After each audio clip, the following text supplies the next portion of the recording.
Japan सारखा देश ज्यामध्ये एकेकाळी प्रत्येक घरामध्ये 3 ते 4 मुले असायचे, आज तीच कंडिशन सरासरी एका मुलावर आलेली आहे। आणि अजून एक तुम्हाला गंमत सांगतोय की जे जपानमध्ये ॲव्हरेज एज आहे ते 80 ते 85 वर्ष आहे।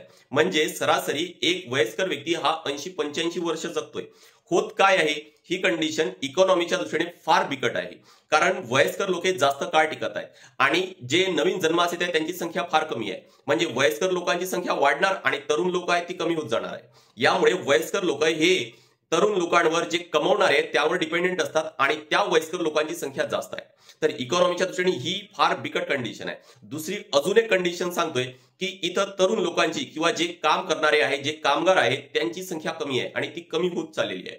म्हणजेच काय होणार की प्रोडक्टिव्हिटी तर कमी होणार आहे आणि जे तरुण लोक आहेत त्यांची आता डिमांड वाढेल, कारण त्यांची संख्या कमी आहे आणि डिमांड वाढल्यामुळे ऑब्व्हियस आहे की तिथं पगार आहे तो पण वाढेल।